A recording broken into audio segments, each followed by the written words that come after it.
নোয়াখালীর বেগমগঞ্জে মাইক্রোবাস খাদে পড়ে একই পরিবারের ৭ জন নিহত হয়েছেন। নিহতদের মধ্যে ৪ জন নারী ও ৩ জন শিশু। ভোরে ওমান প্রবাসী বাহারউদ্দিনকে নিয়ে ফেরার পথে এ দুর্ঘটনা ঘটে। চালক ঘুমিয়ে পড়ার কারণে এই দুর্ঘটনা, অভিযোগ ভুক্তভোগীদের। আরও জানাতে লক্ষ্মীপুর থেকে যোগ দিয়েছেন সহকর্মী আব্বাস হোসেন। আব্বাস, বলবেন যে বাহারউদ্দিনের পরিবারের এখন কি অবস্থা, আর চালক যে পলাতক রয়েছে তাকে ধরবার জন্য অগ্রগতি কি?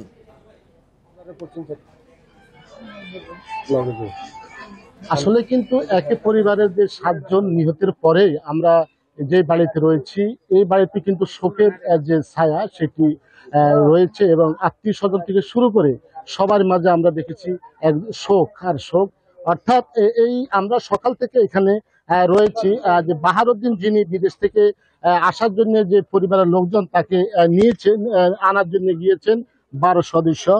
এখানে কিন্তু আসার পরে চন্দ্রগঞ্জের কাছাকাছি আসার পরে কিন্তু গাড়িটি নিয়ন্ত্রণ হারিয়ে যে খাদে পড়ে যায়। এই সময় 7 জন মারা যায়।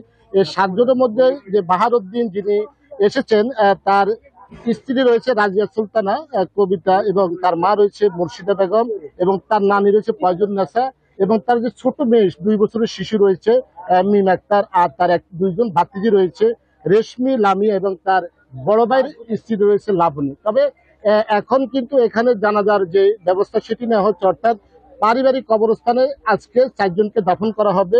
রাজিয়া সুলতানা, খুরশিদা বেগম এবং ফয়জুন নেসা, মিম এবং রেশমি, এই 4 জনকে আজকে দাফন করা হবে। আর যে তার ভাই রয়েছে বিদেশে, সে আসতেছে, আসার পরে তার স্ত্রী লাবণী আক্তার এবং লামিয়াকে আগামীকাল দাফন করা হবে, এমনকি পরিবারের পক্ষ থেকে জানানো হয়েছে। তবে আমরা কিছুক্ষণ আগে দেখেছি এখানে বিএনপির নেতৃত্বে যে ইউসুফ ভুঁইয়ার নেতৃত্বে বিএনপির একটি প্রতিনিধি দল এসেছেন এবং এই পরিবারের পাশে দাঁড়াচ্ছেন, তারা সমবেদনা জানাচ্ছেন। পাশাপাশি আমরা দেখেছি জামাতের নেতৃত্বে হারুন রশিদের নেতৃত্বে একটি প্রতিনিধি দল, তারাও কিন্তু সমবেদনা জানিয়েছেন, পরিবারের পক্ষে দাঁড়িয়েছেন।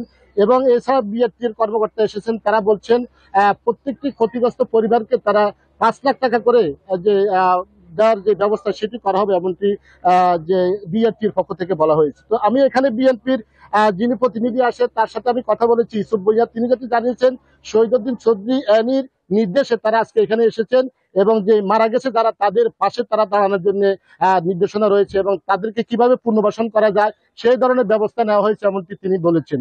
তো আসলে আমরা সকাল থেকে এই এলাকা রয়েছি, এবং এই এলাকায় দেখেছি আমরা যে পরিবারের যে লোকজন মারা গেছে তাদের আত্মীয় স্বজন রয়েছে, তারা কিন্তু আসতেছেন এবং তারা কান্নায় ভেঙে পড়েছেন। আর যে বাহারউদ্দিন, তিনি অল্পের জন্য বেঁচে গেছেন, তিনি মাইক্রোবাস যে গ্লাসটি ফেটে তিনি চলে আসছেন। তো আসলে আমরা এখন পর্যন্ত যেটি দেখেছি যে এক হৃদয় বিদারক দৃশ্য এখানে রয়েছে। কিছুক্ষণ পরে 4 জনের জানাজা হবে, আর আগামীকাল 2 জনের জানাজা হবে, আর তার নানির জানাজা হাজিরপাড়া হবে, এমনটি পরিবারের পক্ষ থেকে জানানো হয়েছে। এই ছিল আমার কাছে সর্বশেষ। লক্ষ্মীপুর থেকে কথা হচ্ছিল সহকর্মী আব্বাস হোসেনের সাথে।